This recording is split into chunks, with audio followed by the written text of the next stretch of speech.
It's The Local Show on News Radio 570 WSYR, a service of Geddes Federal Savings and Loan and Safe Harbor Wills and Trusts. The Local Show, featuring conversations with business owners, employees, and local business leaders about their successes, challenges, and reasons for doing business right here in Central New York. The Local Show is locally produced by Zoey Advertising. Now, your hosts, Tom and Steve. Welcome in, ladies and gentlemen, to The Local Show. It's the 2023 Autumn Equinox Edition, or is it? I don't know, Tom. You just like using big words. The 23rd. What's the date today? Yes, it's around the 23rd. That's right. Then we're totally submerged into fall. Yes. I'm your host, Tom Soccocio Jr., along with my friend and co-host, Steve Roberts. The Local Show features conversations about local businesses. We talk about how the businesses started. We talk with the business owners, the CFOs and CEOs and entrepreneurs, nonprofits, business advocates, and other business-friendly organizations. Basically, anyone will come in the studio we'll talk with. We learn how they got into business. The first guest proves that. Right. And why they do business right here in Syracuse, New York, where their businesses might be going in the future. And you're going to hear all about their successes, their challenges, opportunities, marketing, and advertising. Broadcasting from the Zoey Advertising Studio, sponsored by Safe Harbor Wills and Trusts and Geddes Federal Savings and Loan. We say a hearty, healthy good morning to Steve Roberts. Hearty, healthy. Yeah, are you hardy and healthy? Well, I weighed myself. I'm definitely hardy. I was unhardy for a while. So there's always a season to blame eating on. Have you ever noticed that? Yes. It's like, it's the holiday season. Oh, it's the fall. We're inside now. It's getting colder. It's getting warmer. Well, this is the worst season. Everybody starts to eat more, Yeah. From chilies to stew. I made a beef stew that was just killer during the week. Well, we're inside more, right? Yeah. So, but it's the evening, the late stuff that just doesn't make any sense. Which, by the way, when I went to make the beef stew, went over to Sparrow's and got like a quarter bag of material. Okay, so that literally, the brown paper bag, small, and a quarter of that bag, it was $82. And I thought, what is going on here? Isn't that crazy? It's just nuts. Yes. Well, to make you should be thankful. Bidenomics. Yeah. There we go. I'm you so should be glad with we that. got him. Where would we be without that? That's just wonderful. It took you $50 of gas to get there. It was a half a mile down the road. Yeah. And you know what? We deserve it. We deserve to be in pain and everything. Yes. We're too privileged. Yes. All right. Hey, guess what, folks? You are privileged to be here with us because we got a great show for you. You're going to learn a lot of stuff from a lot of different people. Speaking of different, Joe Scrippa will be up first. He's the owner of the Scrippa Group, and then we're going to talk with Stan and Donna Shane, owner of Syracuse Dog Fence. Dave Skevel, who is from Cornell Cooperative Extension, will stop by. We'll learn all about that organization and exactly what they do. Jim Deakins is the owner of Crossroads Auction. I've known several people now in my personal life who've used him and said he does a great job. Jenny Grayton is the executive director of the Boys and Girls Club of Syracuse. We'll talk with her. Sev Ganella, owner of Clean All. Get ready for closing up the pool and opening up the hot tubs for those of you fortunate enough. Mark Raleigh and Associates, Raleigh and Sons, actually. He's the associate VP over there. And Natasha Schmidt will round us out. She's the co-owner of Rubberstone, New York, all on the Local Show today. So stick around for that. Now we say good morning to Joe Scrippa. How are you, Joe? I am great, and I'm here displaying my goldenrod voice. Yes. It's that season. Goldenrod season, got it. man. It's that season. The allergies come on, lead to further, head cold, congestion, and everything else. So excuse my voice. Mine today. just stops at the and the little nasal. That's been going on a little bit. And my eyes are so watery and burning at night. I can't. That's from watching. it. That's from watching the Hallmark Channel. Time. that happens. This was a tough allergy season, though, and I say allergy season starting with spring. Straight through summer this year. It kind of didn't tail off like it usually does. Yep. I didn't get a real break. I don't know about you. But. No, not a break, and it just got worse when the goldenrod popped. Hochul's got a law. She's going to fix that. Cut down the goldenrod. Did you get out to the Parade of Homes at all? I did not. We've been engulfed with many other projects. Not parade of homes type things, but more related to heavy housing coming here in the future, apartment complexes with townhomes, new communities coming up like the stuff you see down along 81 in Pennsylvania. When you start getting down there, you say all these, who wants to live next to the road? Well, when the area gets bigger and grows in population, people take those locations so it's easier to get to the grocery store or to wherever, or we're just running out of places. Would that be happening without Micron? What's going on? Right at this moment, I don't believe so. I think a lot of this is preparatory. I know we have 5 big complexes we're working on like that, and I would say on each side of town we've got something like that. You know, along with a lot of activity in industrial real estate, residential real estate has been the talk of everybody, and interest rates and all that. I want to give you guys a stat that you'll be familiar with because you're old enough. Yes. Is think back, and I looked at a chart the other day, interest rates. Everybody's crying about interest rates. You know, historically, interest rates since like the 1940s have always been, you know, above 7%. Right. Okay. So I looked at a chart the other day. They dropped in 2009, and we had a good gift then. And right now we're coming off a 10-year gift of way below the average 100-year average, you know, almost 100 years, right? Way below. So we're kind of in normalization mode, with the exception of going to your local supermarket and spending $80 on a quarter bag. By the way, at first I didn't know what kind of quarter bag you were talking about. That would have cost less. Yes, it's promoted now. Right now, it's promoted. Funded by the government. You get that in your Christmas stocking. Sure. But, you know, residential real estate, people complaining about the interest rates, it's not stopping people from buying. We have no inventory at all.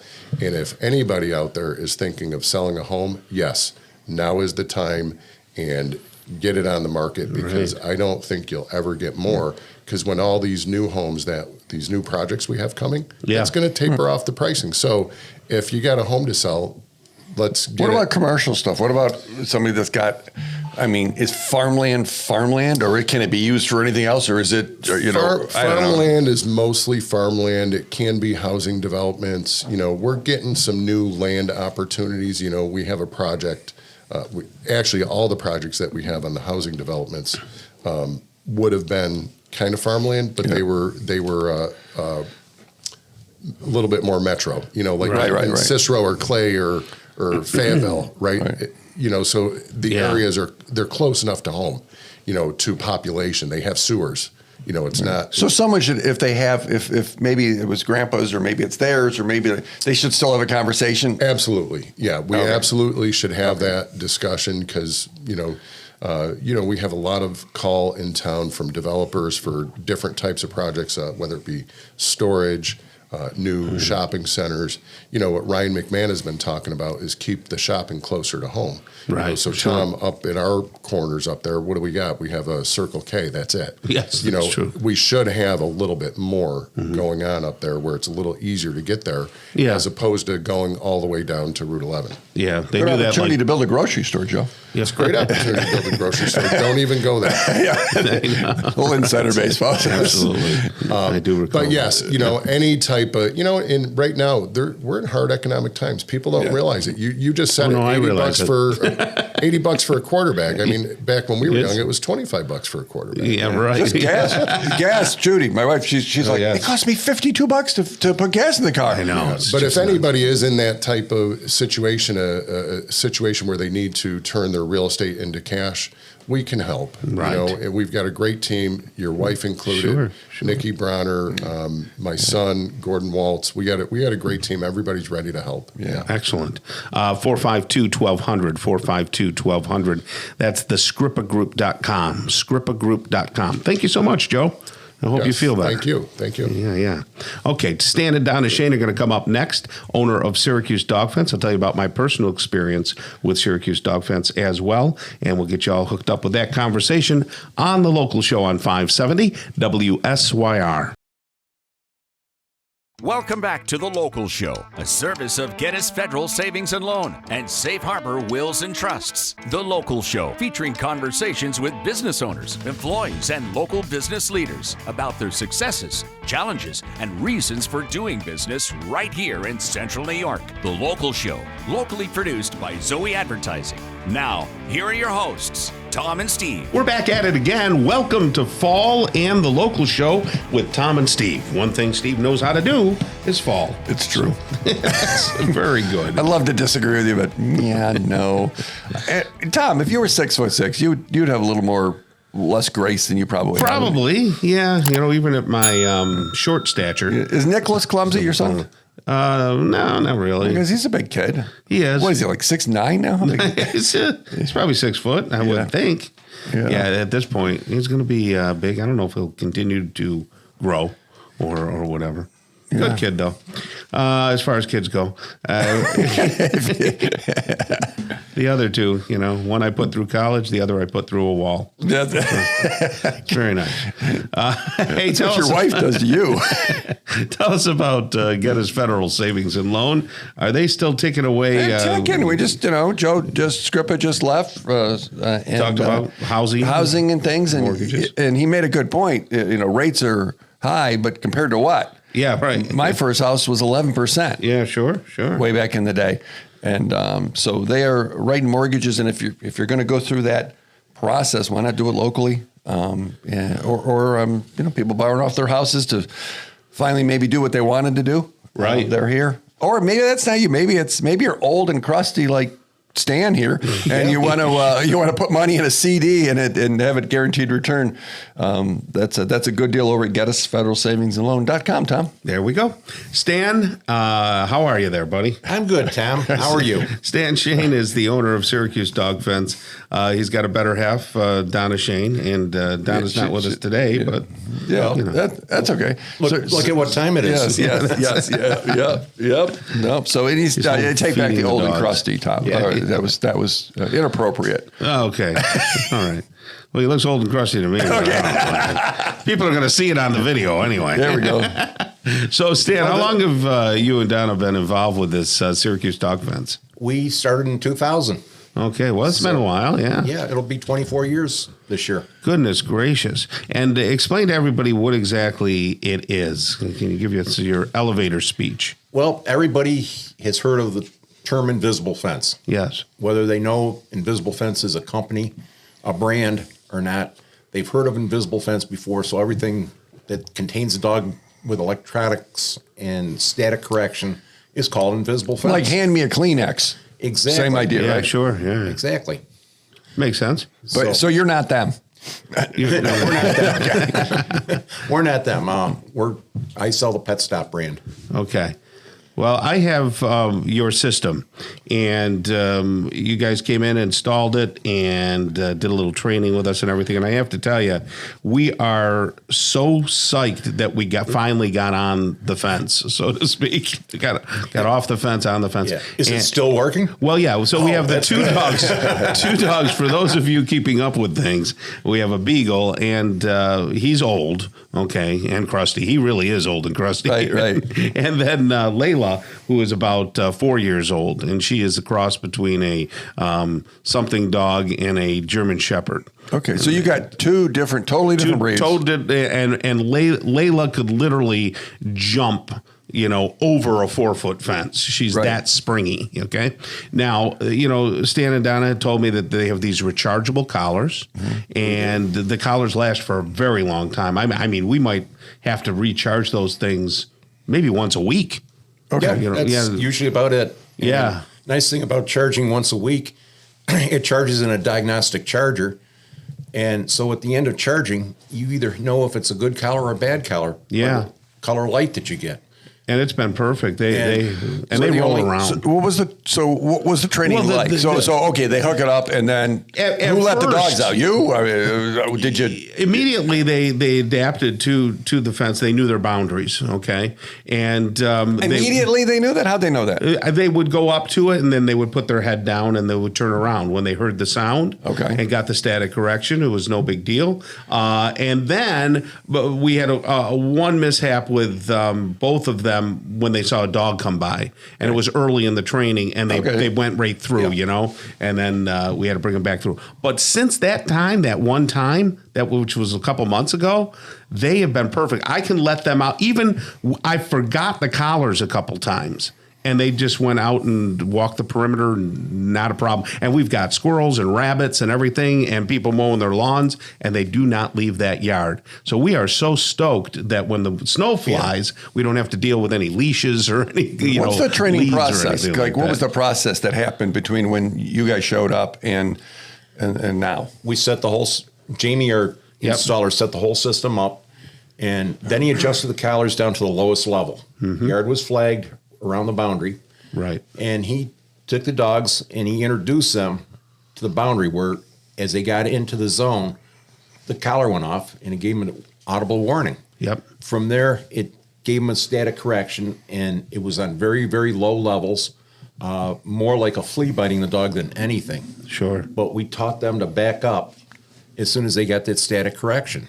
And you know what else they don't do anymore, Stan? They don't really bark a lot at the dogs or the people going by.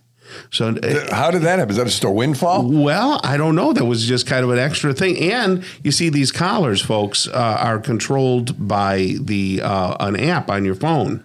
So a few times when Mikey would go wild ballistic at people walking their dogs, I gave him a static correction, an audible and a static correction. He stopped barking, and now he knows. Like, he might howl just a little, and then he stops. So the audible is to say, hey, shut up? I mean, what's the audible? Yeah, well, the audible, Well, it's the whole concept of Pavlov's dog, when they know they're going to get a little something. Right. Or something else. He sees you pick up your phone now to make a call, and he behaves himself. Right.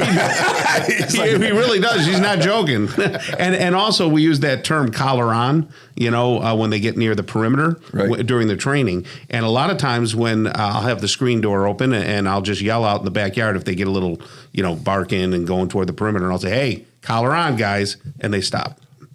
Okay. I was unaware of that. It's all training. Yeah. It's just being consistent. So somebody goes to, I don't know, one of the online things is that, send me a dog collar, and they go through it, or they do wired, or they do all this thing. The training is the big missing piece, right? Right. I mean, that's right. Yeah. Dogs have to be trained right. They have to make the association with the fence, and where it's good, where it's bad, and that's what we teach them. Yeah, sure. Well, yeah, it's been wonderful for us, and I can't recommend them enough.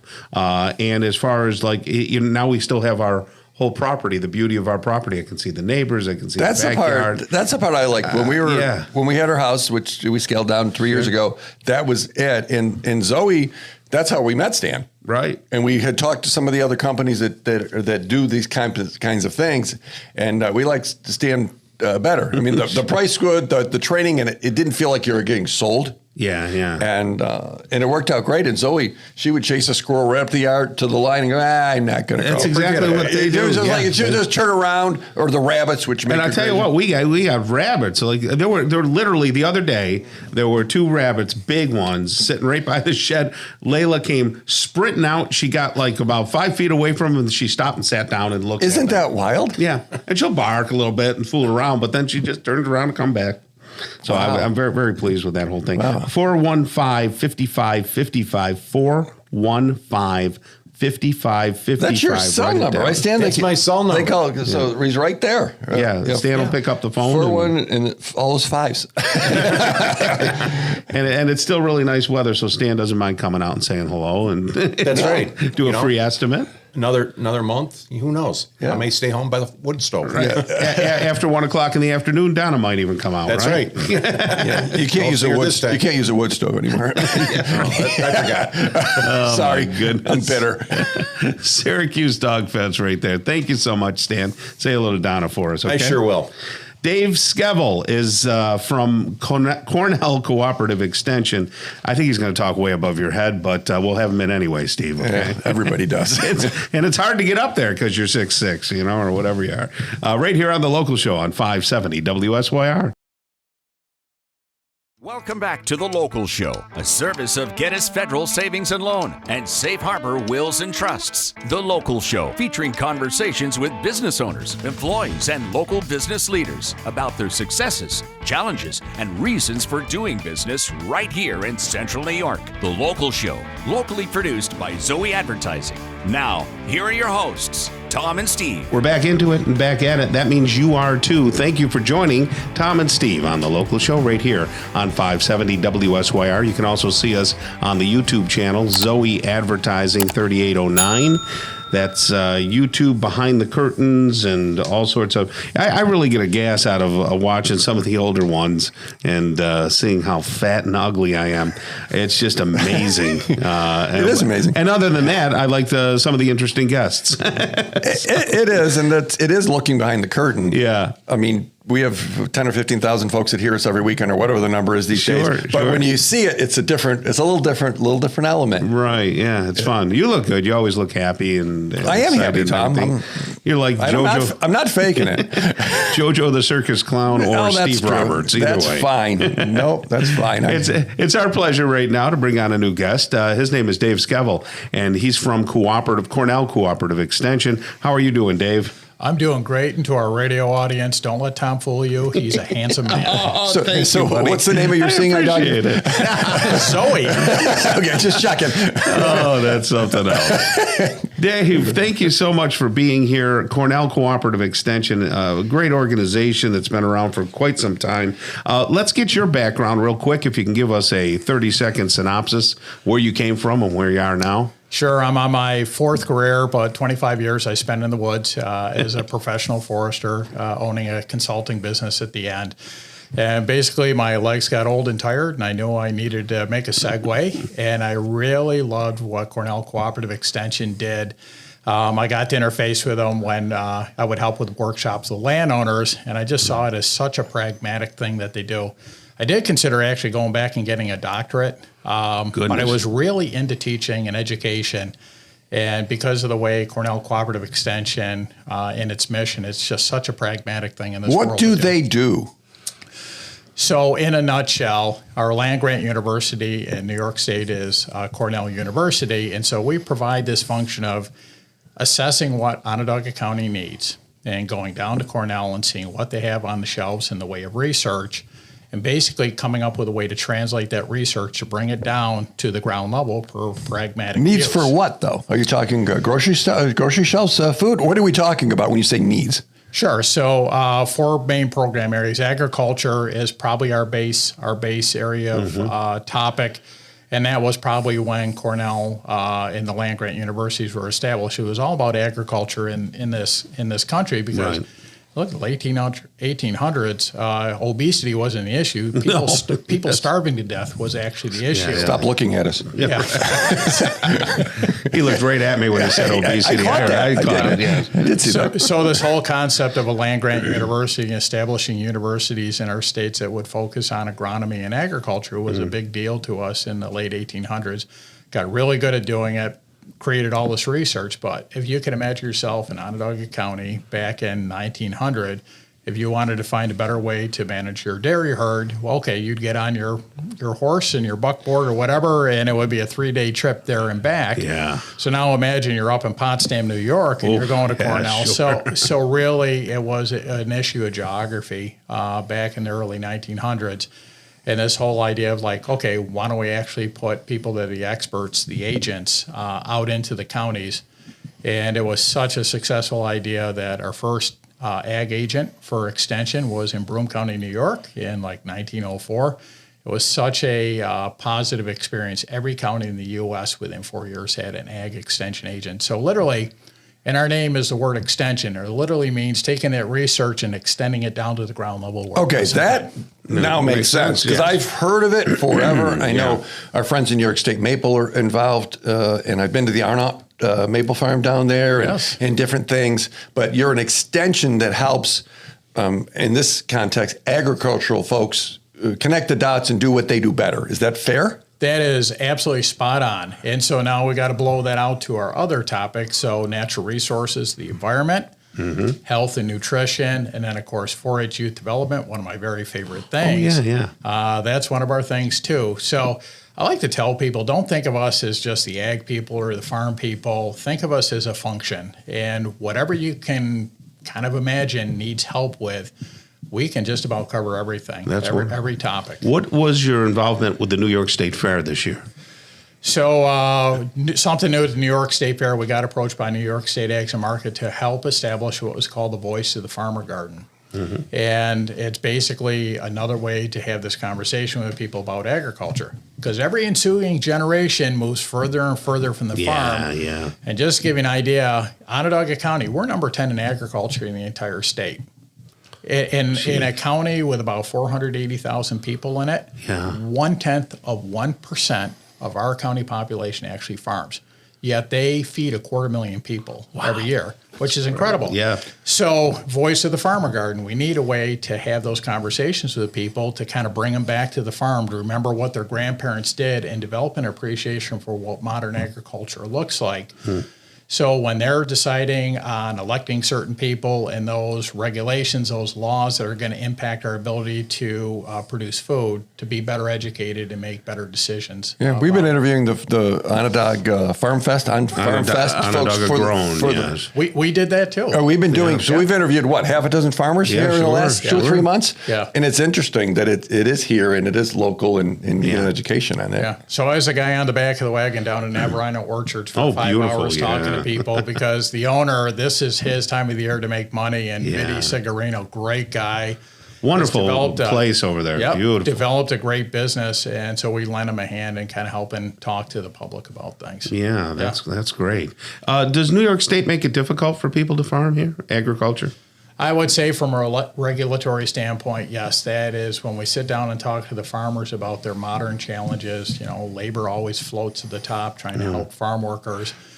But boy, I talked to some farmers that are telling me that, at the end of the month, guess how many reports I have to do to regulatory agencies? 26. At least they can use old tires to, that's right.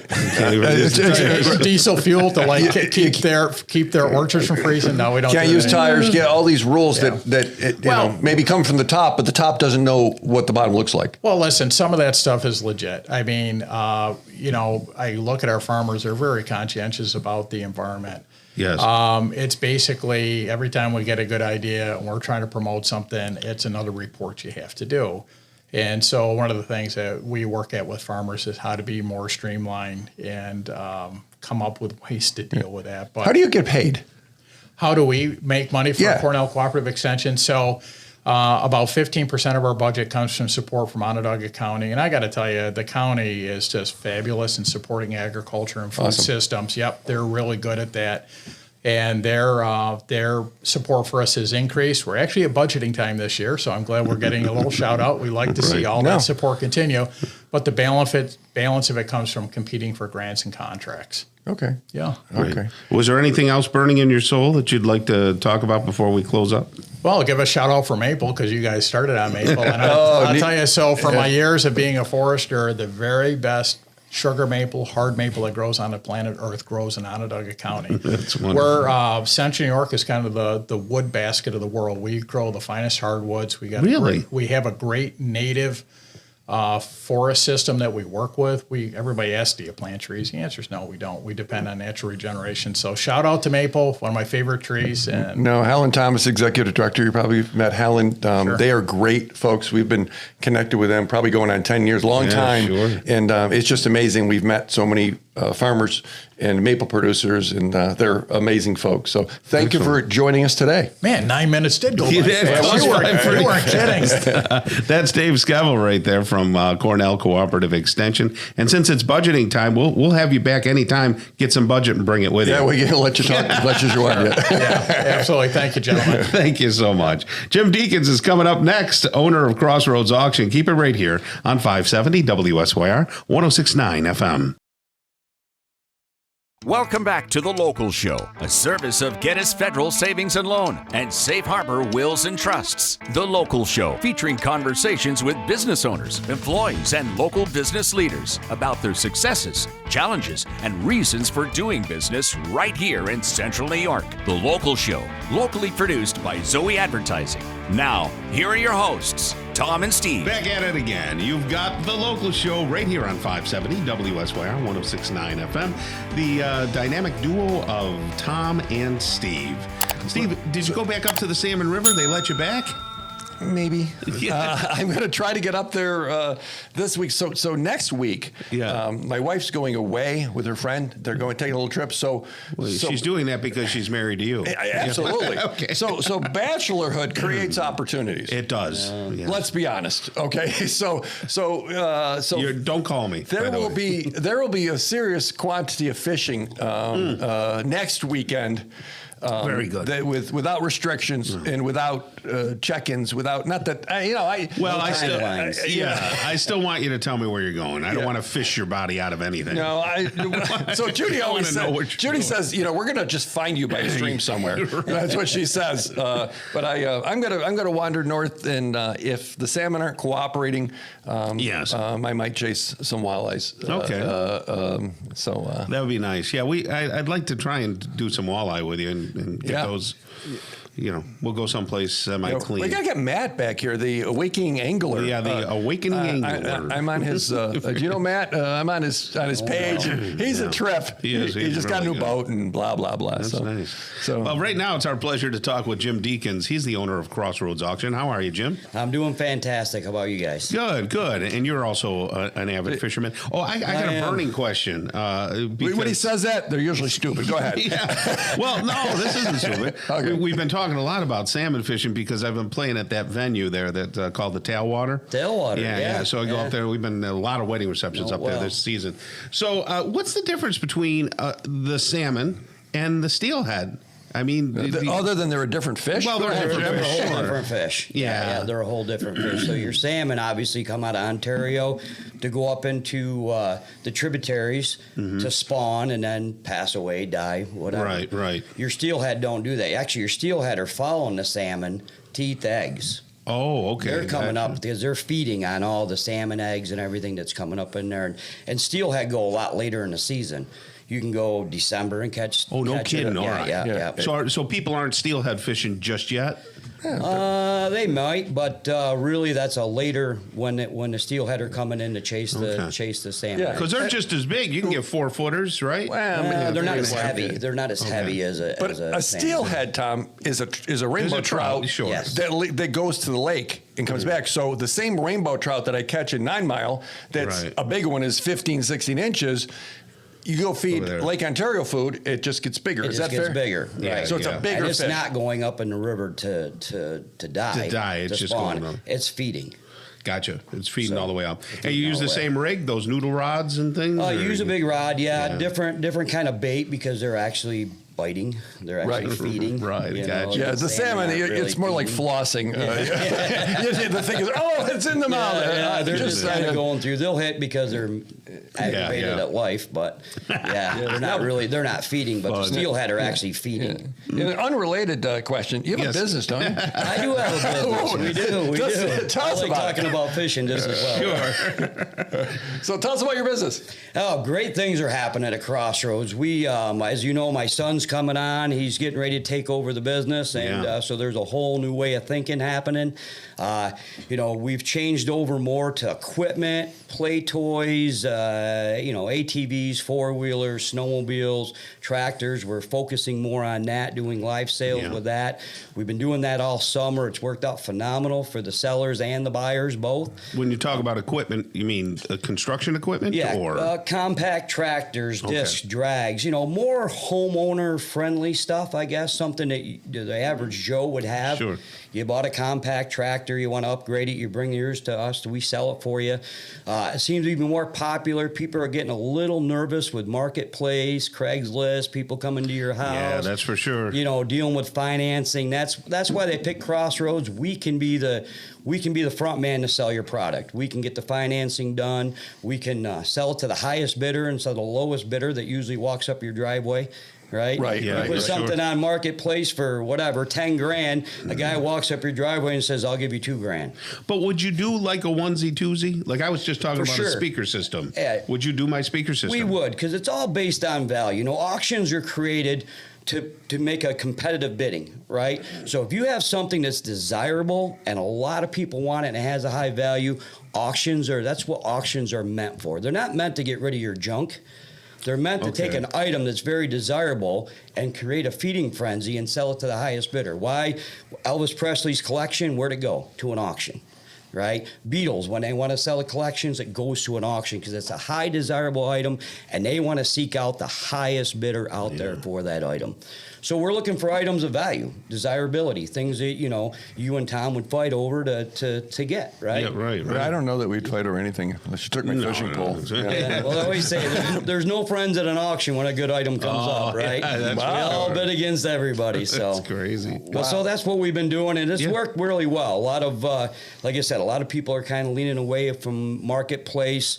You know, Craigslist selling to get nervous people coming to their home, so they're calling us up, say, I have a tractor, I have a four-wheeler, I have a side-by-side. And it'll be sold. I mean, in reality, it won't linger. It's not going to hang out all winter or whatever. It's quick and fast. I mean, you know, unless you drop it off in between our sales, we've been running pretty big equipment sales about every 6 weeks. Okay. We'll have a big equipment sale. So if you have a side-by-side, four-wheeler, lawnmower, anything of a decent value, you drop it off at the building, we photographed it, we protect it, we insure it, we clean it, we put it up to the highest bidder, sell it, we take care of all the financing. Oh, that's wonderful. So that way Are your auctions on online or live or both? So we do both. Where's your location? Yeah. So we're located right in Brewerton, County Route 37, in Brewerton / Central Square. Right, just by the old trading yacht, which is now 43 North. Just go by that. Yeah, big red and white building. The old Castaways down by past the old Castaways? Past that going north. If the trees weren't there, you could probably see it from 81, right? You could. Or can you? You can see it from 81. Okay, yeah. You can see it from 81, and if you drove by, you've seen all the equipment, containers, all the stuff that we sell in there. Right. So that's where we're located. We do, most of my equipment sales are in person only. That's me being old school. I just like it that way. But we also do a lot of YouTube live auctions. Okay. Really unique way to purchase items. You can like us right on, go to YouTube, look up Crossroads Auction Service, and you can bid right from the comfort of your home, your boat, your camp, graduation party, anniversary, whatever, right off your phone. You'll see a live feed. You bid on it, you win the item, you come to our place. If someone was new at going to an auction, what would be a tip you would give them? Coming to our auction? Yeah, if they're going to go to auction, maybe they're not experienced going to auctions. What tip would you tell them? Take advantage of the preview hours. If you look at our advertising, like I have an auction coming up, it would be, say, a Saturday auction. We do a preview on a Friday, and I say previews from noon to 6. Take advantage of, especially if you've never been at an auction. Come there on that preview time. Really look over your item. Have a conversation with me or one of my employees. How's this work? How do I get my number? You know, how do I bid? And the guys love that. We love explaining it to people how to bid, how to be a part of an auction. I always say the best thing to do is go to an auction that there's nothing you want in first. So you learn how it goes before there's an item that you do want. That's great. That's great advice. Date night with your wife or whatever, just grab it, come on out, sit out there, cup of coffee, watch how the game's played before you put your money on it. What if she wants to buy something? Oh, anyway. Well, you let her. We have a rule there, Tom. At an auction, if your wife wants it, you just let her buy it. That's the rule. That's Jim Deakins right there, owner of Crossroads Auction. And you can see them online at crossroadsauction.net. crossroadsauction.net. Learn the game and all that. Thank you so much. Hey, appreciate it, guys. Being here. All right. Thank you. Kicking off hour number 2 of the local show, we're going to have conversations with Jenny Grayton. She is the executive director of Boys and Girls Club of Syracuse. And Sev Ganella stops by, owner of Clean All. And then Mark Rawley, associate VP at Rawley & Sons. And Natasha Schmidt rounds us out. She is the co-owner of Rubberstone, New York. Stick around. Hour number 2 of the local show starts really soon. It's The Local Show on News Radio 570 WSYR, a service of Safe Harbor Wills and Trusts and Geddes Federal Savings and Loan. The Local Show, featuring conversations with business owners, employees, and local business leaders about their successes, challenges, and reasons for doing business right here in Central New York. The Local Show is locally produced by Zoey Advertising. Now, your hosts, Tom and Steve. Welcome back and welcome in. This is hour number 2 of the local show. Get ready for engaging interviews with Jenny Grayton. She's the executive director of Boys and Girls Club of Syracuse. Sev Ganella stops by, owner of Clean All. And then Mark Rawley is the associate VP of Rawley & Sons. And Natasha Schmidt stops by. She's the owner of Rubberstone, New York. We'll have a conversation with her if Steve doesn't scare all the guests away. Oh, come on. I only scare a few of them away, Tom. I just had a thought. You know what I'm looking forward to? Wait a second. I got to write down that you had a thought. I had a thought. I'm looking forward to my wife going, you know what? Your car smells like fish. That's something I want to hear. Sometime soon. Because you haven't caught any. I want to have a big smelly salmon in the and I want her to push back and be annoyed by that because what that means is I got a salmon. So now, speaking of salmon, I opened the freezer the other night and we were trying to determine what we were going to have for dinner. So after we got done, talking to each other about pizza and wings, I'm telling Dr. Barry. I know. I said, no, we can't have that. And I was looking, and we've got like 3 bags of frozen salmon in there because we got sick of having salmon. We've been eating salmon Bring like it it's in. coming I'll out take of care our of it for you. ears, If you cook it right, so frozen salmon's great. Oh, yeah, of course. Yeah, you're not supposed to have them like popsicles, right? You got to cook them. No. Okay. Yeah. No, not a salmon. Doesn't taste the same. I don't know. Yeah, you get sick of it after a while. Anyway, Jenny Grayton here is the executive director of Boys and Girls Club of Syracuse. She's new to the show, so we want to make her feel welcome. Welcome. Thank you. Thank you for having me. Well, thank you for being here. What's your deal? Are you from Syracuse at all, or? I consider myself from Syracuse. Okay. Come from a military family, so we've been here since 1980. Oh, that's a while back. Yeah, sure. Where were you originally from then? Where were you born? Oh, Virginia. So we went Virginia, Canada here. Oh, wow, yeah. What part of Virginia? We were in... oh God! That place. She was small. Fort Lee. Fort Lee. Oh, okay, yeah. My sister lived in Leesburg. Loved it when we used to go visit her down there. That's great. So you came back up, and are you married to somebody local, or yes? Okay. Yes. Well, my husband lives in Chenango. Okay, great. Yeah. Is that where you guys still reside out that way? Yes. Mm-hmm. Yeah, beautiful area. Yeah. We almost fished out there. Yes, you can. Yeah, Chenango Creek. Yes. The falls. Yellow brick road thing. The whole. And one of my favorite Italian restaurants is out there. Nina's there. Oh, Nina's. Yes. Isn't that wonderful? That luscious food. So how did you get? What's your path to become the queen and big shot at the Boys and Girls Club? Well, how much time do you actually about 6 minutes. Well, I can give you the condensed version. I grew up in this area and went to school, got my bachelor's degree in public justice, and then went on for my master's in education. But for whatever reason, my career path brought me back to human services. Wound up working for another agency in the community that works with homeless women and women with children, and left there to work with the Boys and Girls Clubs of Syracuse, and really seemed to be drawn to the community and the needs of the community and really our at-risk population. In case someone was confused, like Tom, what is the Boys and Girls Club? What do they do? I was just going to ask you that. So the Boys and Girls Clubs of Syracuse has 3 clubs in our community that provides youth development services to school-age children, 5 up to graduation. And really being able to provide a safe space, so that's our number one. We provide a safe space for our children in our community to go to after school.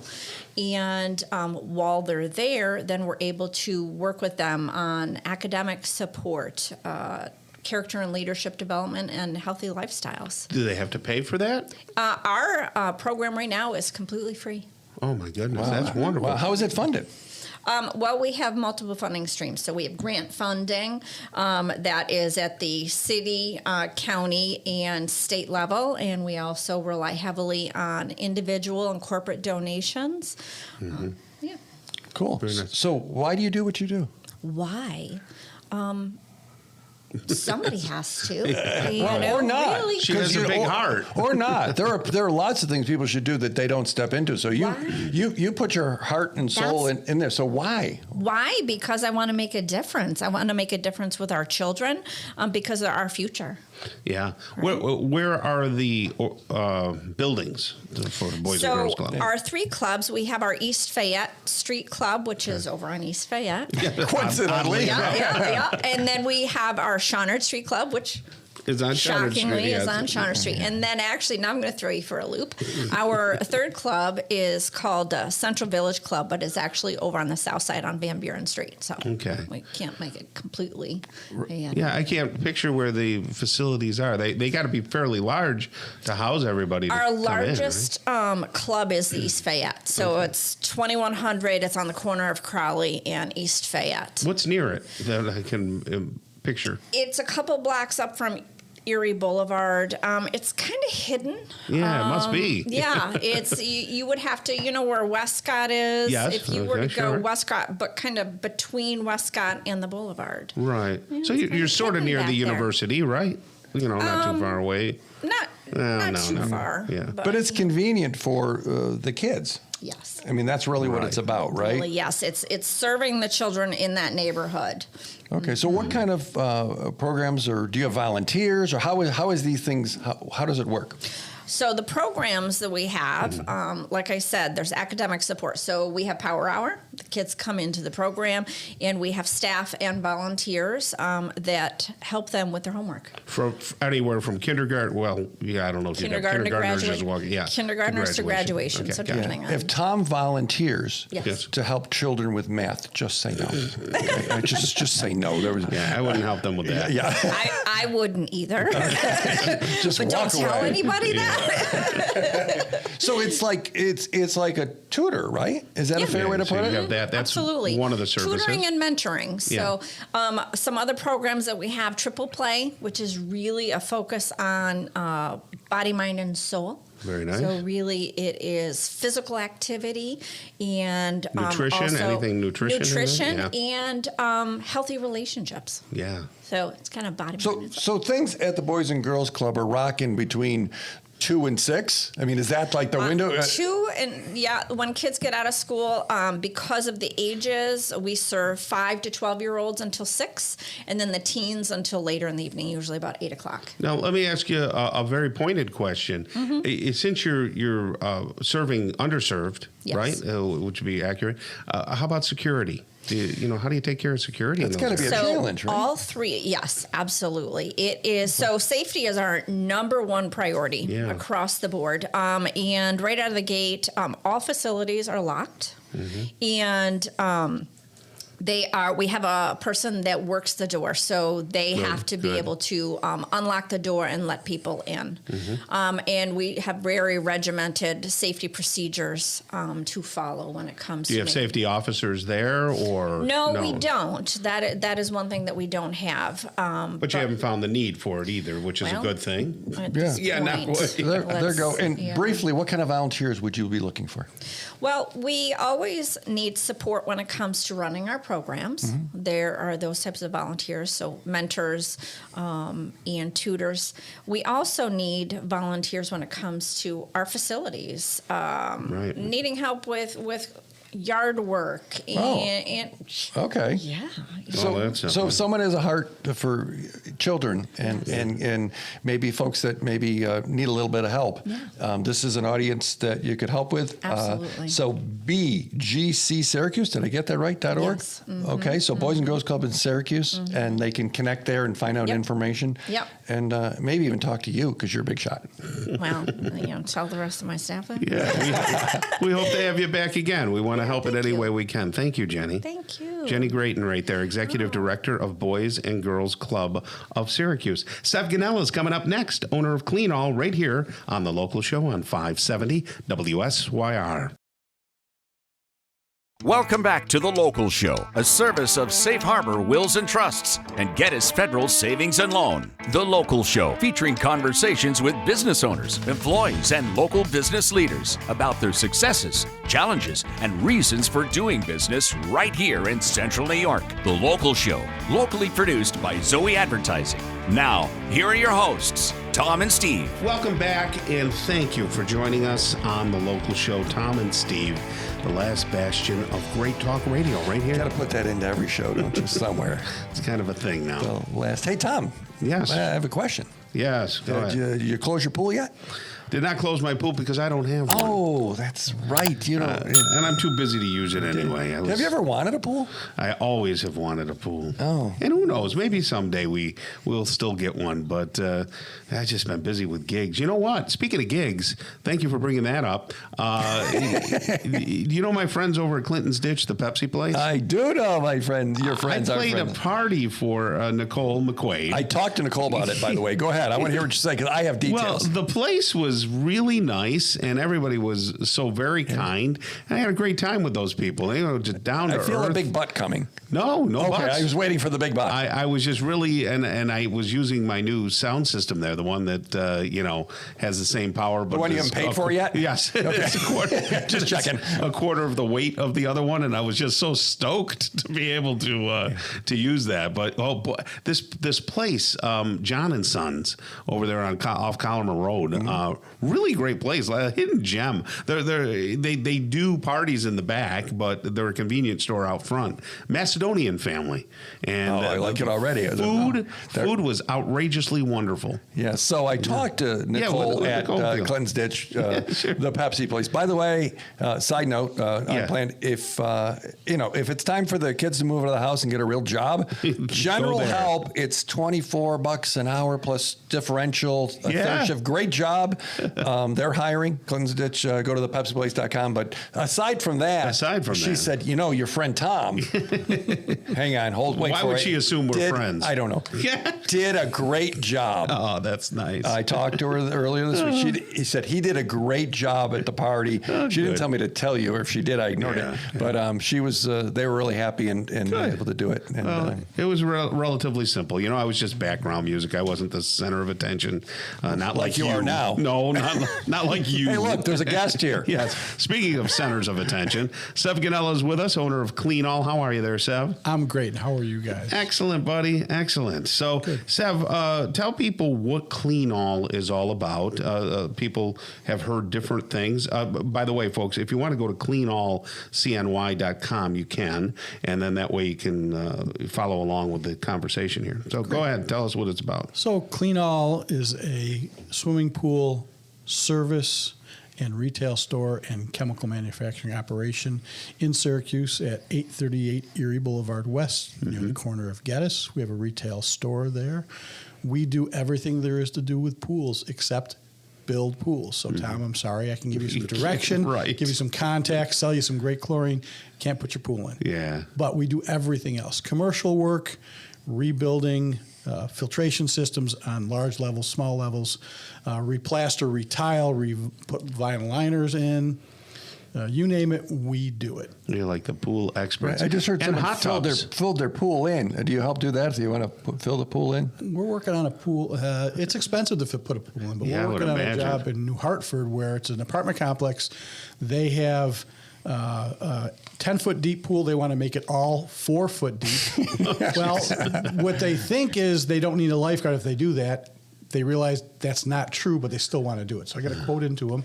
We'll take their big pool. It's a 25 by 60. We'll make it 4 foot deep all the way, and it's less hassle, less danger, no diving boards. That's interesting. So we do that kind of work. I was at the Parade of Homes, and they had this beautiful one of the homes opened up into the backyard, and there was a wonderful hot tub over there.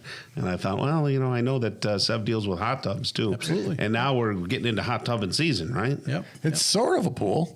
Yeah. What's that whole thing where you go and you dump yourself in cold water and it changes your? Have you heard about that? Not that I want to do. Tony Robbins does that all the Yep. time. He wakes up It like that. changes your, I don't know, everything. You go in really cold water for 2 or 3 minutes. It's and insanity. Okay. If you're looking for some exercise for your pool, I mean, you Yes. can look at a swim spa. There's 14, 16, 18, and 20-foot swim spas. Oh, where really? You That's get in there, you interesting. can set the temperature, and you can swim into the spa and swim for exercise. Tom needs exercise. Yeah, I like that. Yeah, I would put my cheese and crackers and beer on one side of it And make you swim towards it. I have to get there. And Kelly, we keep turning it up so the water's faster so you couldn't get to it. I like that idea. Good job, Seb. So you help people close pools. So let's go in order here. Yep. First thing people are going to do, they're going to close their pools. Is that happening now, or do we still have a couple of weeks? We've started doing a lot of closings.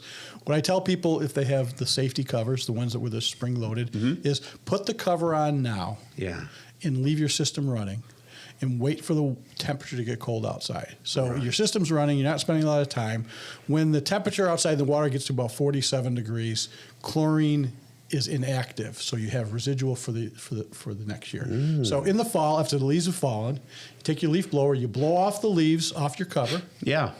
and you open up the cover, you put your chlorine in, close it back up, and when you open in the spring, you won't have that carpet of algae. You won't have that Isn't that green something? because your chlorine is dormant now. It's not being used up. If you Right. close the pool today, if next weekend it's 75 degrees, Right, and it you're could using be up chlorine. Yeah. So put the cover There's a over. pro tip. temporary. Yeah. So that is a pro trip. So you close pools? Yes. Okay, so Yes. people say, you know what, I'm sick of doing this. I just want it done right. You can help them do that. Yep. Yeah. Now, why would people close now? I mean, there's plenty of. Cold out.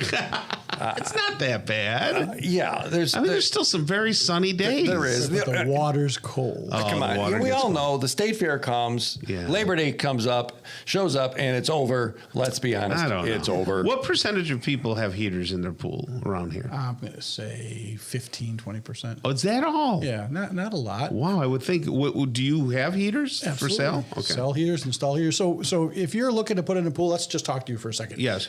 Put in a pool that's 4 to 5 foot deep, so you don't have to worry about a deep end. Yep. Spend the extra money, put an automatic cover, not a winter cover, automatic cover, Right. and you'll get 1 month to 2 months on either end of your season because the cover's on, and put a heat pump, which is efficient, and you can run your pool in Syracuse for 6 or 7 months. That's because you got nice. those. Yeah. It's expensive at the start, but if you want to use your pool, Yeah. not just use it for 3 or 4 months, do those things. We install those things, we sell those things, but do those things. That's and, wonderful. And get the use out And of it keeps the junk out of the water, too. Absolutely. And it's simple, right? Right, flip a switch, on, off. Yeah. Do it the right way. It's expensive to a point, but it gives you the use. So if people are self-service and they want to do it themselves, you're at Erie and Gaddis. Correct. They can come in, and I know the folks there, and I know you guys over there know what you're talking about. It isn't, hey, the chlorine's in aisle 5, go up yourself. Well, let me interrupt you because I'm good at that. Go ahead and tell us about opening your hot tub now. So my hot tub's left year round. It's going. So there's really no opening. If you've drained your hot tub for the summer, you're filling up your hot tub, get it chemically straightened out, and you're good to go. And you sell all the chemicals that would go into a hot tub. We winterize we summerize hot tubs. We clean them off, and then we'll start them up if they want. We put some product in there that cleans out the lines inside that have the scum buildup. Right, you got all that. Sure. Now people are running hot tubs now because it was cold last night. Yeah, I could see myself in a hot tub last night. Yeah, I came out in the morning this week and went, I'm going fishing here soon. It's kind of cool. You know, it isn't. It's Yeah, we let the dogs out last night. I said, oh my goodness, this is a little cold out here. Yeah. All right. So if it's broken, you can fix it. If you want a new one, don't call. If you want to close it or open it, you're the guy. And if you have any questions, Clean All, Syracuse 472-9189, cleanallcny.com. 472-9189. I'm at the shop 95% of the time. Come in and when I ask for me, I come out, talk to you. Anything you need to know, Very nice. just ask for me. Perfect. Thank you, Sev. Coming up next, we're going to talk with Mark Raleigh. He is the Associate VP at Raleigh & Sons. Stick around for that conversation on the local show on 570 WSYR. Welcome back to The Local Show, a service of Safe Harbor Wills and Trusts and Geddes Federal Savings and Loan. The Local Show, featuring conversations with business owners, employees, and local business leaders about their successes, challenges, and reasons for doing business right here in Central New York. The Local Show, locally produced by Zoey Advertising. Now, here are your hosts, Tom and Steve. Back into it and back at it. If you're here, then we are too. It's The Local Show with Tom and Steve. You sipping your coffee? Yeah, you thought it was going to make me angry, but I tried. I did that accidentally once. I did that. It was purely accidental. I'm in the middle of just talking, important stuff, introducing a guest, and you're sitting back there going, It was not on purpose. like we're doing college radio. But now that I know it annoys you, yeah, bring it on. fun. So right. The coffee's good. Yeah. Hey, Safe Harbor Wills and Trusts has been an advocate of the show for a long time, despite you. So tell people about Safe Harbor. It's true. Well, lately, a lot of people have been making plans to really protect their home life savings. That sounds, I don't know, like a slogan, but it's what they do. That's right. It's what they do. And I was actually in Buffalo last week visiting some folks, and they were talking about how as we get older, yes, things are vulnerable. And if someone goes into long-term care at 15, 18 grand a month, all that, how long does your house last? Right. How long do those things last? Nothing lasts. So protecting them, putting them in the right box, in a trust or whatever, it just is the right thing to do. And there are ways to pay for these things that don't have to come out of pocket. So it's a big deal. So go no matter visit. what happens. So talk to my friends at Safe Harbor Wills and Trust. Go to the website, Safe Harbor Wills and Trust. Pretty easy to find, and just there's a form there you can click and ask a question. Yes. That's really the place to start. Excellent. SafeHarborWillsandTrusts.com, Tom. Mark Raleigh's with us right now. He's new to the show. He's the Associate VP of Raleigh & Sons. Mark, how are you? I'm good, thank you. Good. I've seen Raleigh & Sons. Forever, right? Forever. Yeah, you're right. A staple. How many generations have you gone through? I'm the fourth. You're fourth, yeah. They usually don't make it. That's pretty impressive. Yeah. Yeah, I've seen statistics, and it's not very likely. Right. Now, are you guys, you're Italian, right? Yeah. All right, good. There we go. All right. Because I'm full Italian, and I like to have Italians on because it makes him feel uncomfortable. I'm sipping my coffee. Because he's a Metagon, you know what I mean? So, hey, look, so what side of town were you guys, born and raised on? My great-grandparents started the business on Burnett Ave, 660. Yeah. Next to the old DiGiulio's. I know right where that is. Yep. Yeah, my grandparents had a house up on Highland Ave, so I spent all my youth up on Highland and Oak and, down in that area. Yep. We used to walk down to DiGiulio's. My grandfather and I. We'd walk from Highland Ave right down. Did you know I live in Oak Street? No, I didn't know you lived on Oak. 1347 Oaks, top of a flat, 1987, $300 a month, and the Italian landlady downstairs that you couldn't quite understand, she'd bring food because, that's and then nice, there were dead things hanging in the basement. Is anybody? Am I alone? That's good. Wonderful. So now here's the thing: even though Raleigh & Sons has been around forever, I never knew what they did. I knew it's something to do with iron. Right? Yes. Okay. So, tell us. So that shop on Burnett Ave started as my great-grandfather was a all-you-can-do repairman. Yeah. Washing machines, bicycles, wagons, and then he started to do some railings.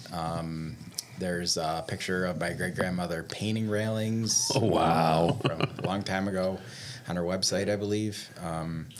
And we just evolved from there into the 70s when my father graduated from college as a civil engineering graduate, and that's when we got into some structural, and then it's grown from there pretty quick. So do you extrude the iron or whatever? Okay. Nope, we buy the material from suppliers. So what would consumers come to Raleigh and Sons? Like residential people?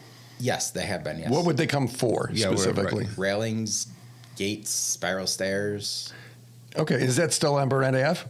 No, actually, last week we closed on the building. It is not ours anymore. Okay. We actually bought the old Titan Steel building in Kirkville. Oh, wow. Which is a very large facility, and we consolidated that shop and our other miscellaneous shop that was located on Canal Street. We're going to repurpose that into something else. Wow. How big is the team? How many folks work on it? About 105 or so. Oh, my goodness. That's a pretty big operation you got. Yeah, between office, shop, and field. And is the bulk of the work commercial work? Yes. Okay, so Tom, so to understand my friend Tom, Tom has a house. Most people call it a home. I call it Tom's money pit. So he is constantly doing things, and he's done a great job. So if a consumer wanted metal railing to go up on the sidewalk, do they go direct to you or do they go through a contractor? How does it work? Either way. So, okay. Really doesn't matter. So what's so special about your stuff? Because people go on the Amazon, I'll order it, Amazon, railing, boom, and then tomorrow it shows up and it maybe isn't what I want. It's not custom. We do the field measuring, we talk to the customer, and we have a large, amounts of pictures on our website that they can pick from of styles and things like that, and they will go from there. We will draw it, field measure the area that it has to go in, the steps or the patio, and we'll fabricate it and install it. So if they have a need for the Raleigh and Sons, RAULLI, RaleighAndSons.com, those, because you mentioned grandma and grandpa, great grandpa, grandpa on there. So that's a resource where you can find all those types of things. You used the word fabrication. That was going to be my next question.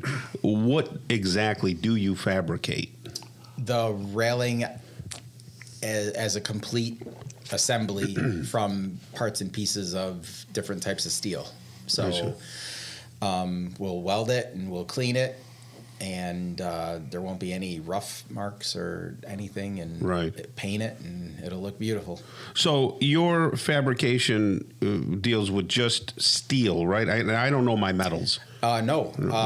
Aluminum, stainless steel, bronze, brass. So you could make like a custom stove hood, like a vent or something, or no, you don't get into that? I suppose we could.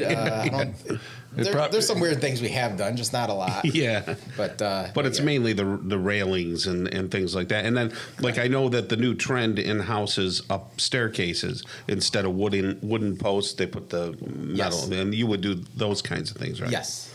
So we could get the custom stuff. I like that. So commercial projects, what like projects or big buildings or things maybe you were involved in that listeners would recognize? Well, right now off of Genesee Street, you can see it from 690, the big yellow crane. That is student housing. Oh, I know right where that is. Yeah, absolutely. We're doing that. So when you say you're doing, what are you doing? We have fabricated the steel and we are erecting the steel. So this is big, huge crane, swing, drop it. Pylons and things? Or? Columns, beams, wow. Bracing, a bunch of different things go into it. But then just a couple blocks from there was other student housings in the past. Last summer we did another one, just kitty corner to that. And in that area right there, it's all student housing, and we've probably done every single one of them in the last 5 years, I'd say. Wow, you must be doing something right. Yeah. I guess so.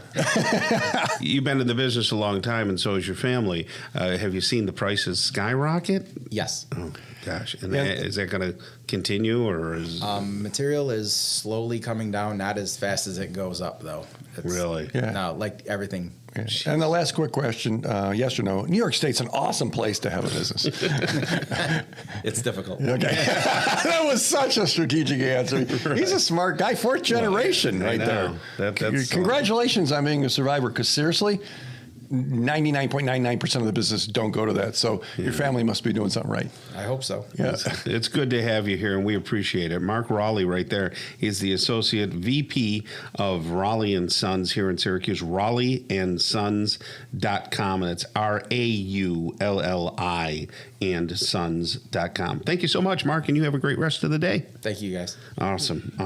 Coming up next, Natasha Schmidt, co-owner of Rubberstone, New York, right here on The Local Show on 570 WSYR.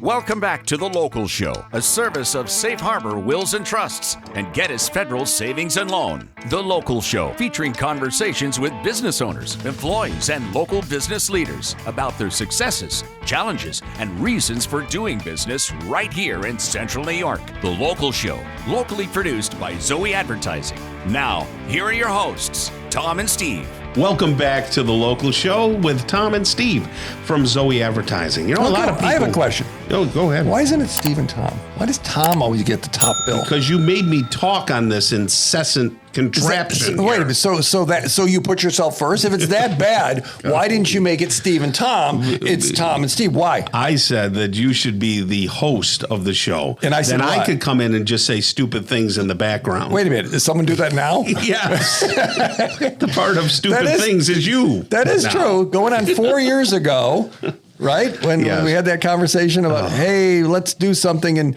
and you know, you said no the first 17 times. Yes, exactly. And then you said, fine, if you want to, I will, with that much excitement. You know what? For a guy that didn't want to do it, you don't suck. Well, thanks.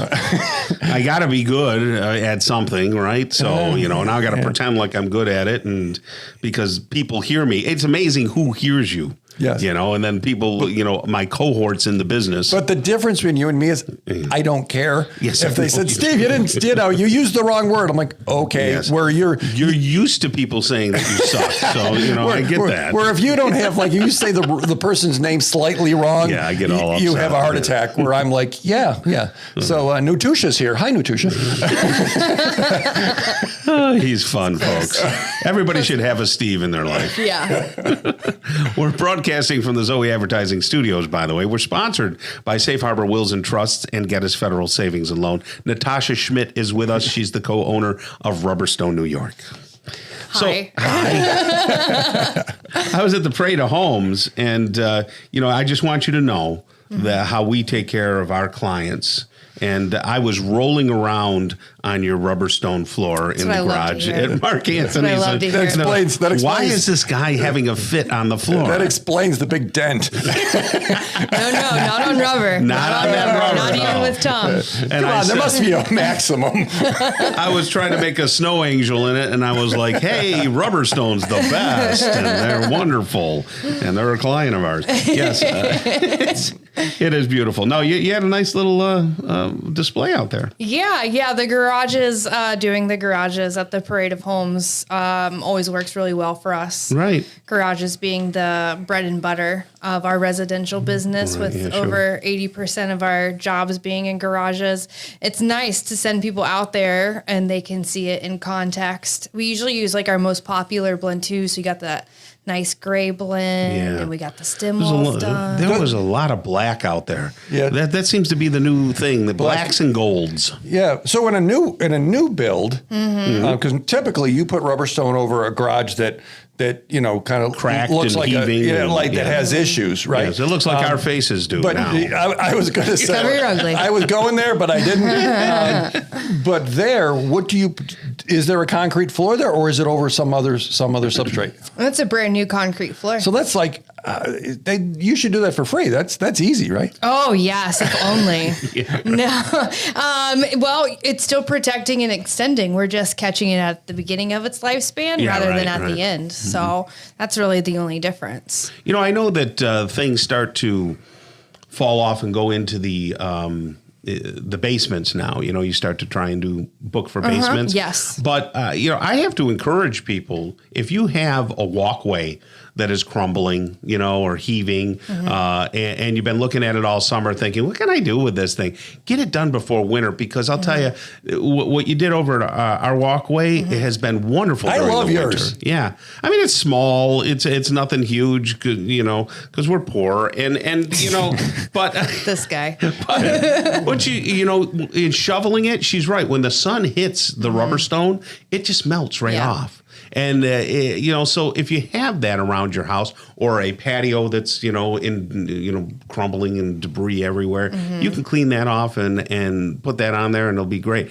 How about around the pool? Do people do anything with their pools now, or do they just pack them up and say, the heck with it, we'll wait? We have I'm not sure on the final count at this moment, because I have not been in the office yet this week. Yeah. But good for you. Thank you. It took 10 years to get here, but here we are. We already have, I want to say, a good 5 to 6 pools booked for next year. Already, so a lot of people have already closed or are in the process of closing their pools since it's post Labor Day. Yeah. Still get an estimate in, because we're already booking for pools in the 2024 season. Right, it's scheduled. So if you're going to go to work and you're going to do it on April 30th because the pool's not open, that would be the time to do it. Another place where rubber stone would be great is a lot of people. We were just talking with Sev Ganella, who they take care of opening and closing. Clean all, yes, right. So we were talking about hot tubs. People put their hot tub on a slab, and a lot of times that's all cracked and crappy. And for the winter, it would be great to have a rubber stone, foundation around it. Oh yeah. So it's going to stay clear longer, like you spoke on.